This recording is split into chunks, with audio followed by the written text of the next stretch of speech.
அஸ்ஸலாமு அலைக்கும் நண்பர்களே! இன்னைக்கு நம்ம பேச போறது இஸ்லாத்தின் மிக முக்கியமான ஒரு நாள பத்தி தான். அது என்னன்னா, யௌமுல் அரஃபா. துல்ஹஜ் மாதத்தின் 9வது நாள் ஹஜ்ஜின் மிக முக்கியமான நாள். இந்த நாள்ல நோன்பு வைக்கிறது மூலியமா நம்ம நிறைய நன்மைகள அடைஞ்சுக்க முடியும். நபிகள் ஸல்லல்லாஹு அலைஹி வஸல்லம் சொல்லியிருக்காங்க.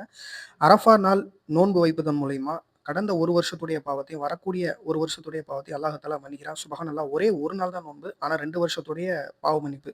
இது அல்லாஹ் தஆலாவுடைய மிகப்பெரிய அருள் இல்லையா? நம்ம வாழ்க்கையில எவ்வளவோ தவறுகள் நடக்குது. தெரிஞ்சும் தெரியாமலும் நடக்குது. ஆனா, அல்லாஹ் நமக்கு மன்னிப்புக்கான வாய்ப்புகளை இப்படி அழகா குடுக்குறான்.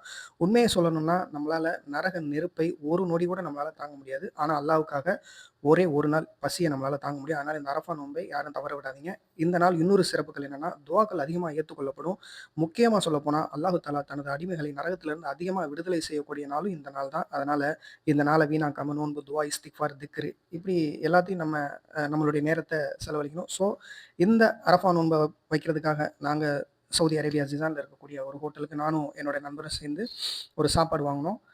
இதோடைய பேரு பகம். பார்க்கறதுக்கு கொஞ்சம் மஞ்ச கலர்ல இருக்கும். அதோட சேர்த்து தந்தூரி சிக்கன் குடுத்துருந்தாங்க. உண்மையா சொல்லணும்னா, இந்த ஒரு சாப்பாடே 2 பேருக்கு போதுமானதா இருந்தது. இதையே நாங்க சகருக்கு வாங்கிட்டு வந்து நானும் என்னோட நண்பரும் சேர்ந்து இந்த அரஃபாவுடைய நோன்ப வச்சோம். அல்ஹம்துலில்லாஹ் மனசுக்கு ரொம்ப சந்தோஷமா இருந்தது. நண்பர்களே, உலக வாழ்க்கை நமக்கு நிரந்தரம் கிடையாது. ஆனா அல்லாஹ்வுக்காக நாம செய்ற இந்த நற்செயல்கள் தான் நம்ம கூட வரப்போது. அதனால இந்த துல்ஹஜ் மாதம் துல்ஹஜ் பிறை 9வது நாள் வரக்கூடிய இந்த அரஃபா நோன்பை எல்லோரும் வைங்க.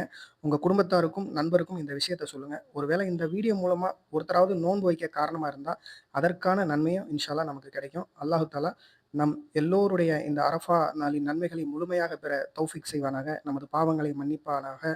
நம்மை நரக நெருப்பிலிருந்து பாதுகாப்பானாக. அஸ்ஸலாமு அலைக்கும் வரஹ்மத்துல்லாஹி தஆலா பரக்காத்துஹு.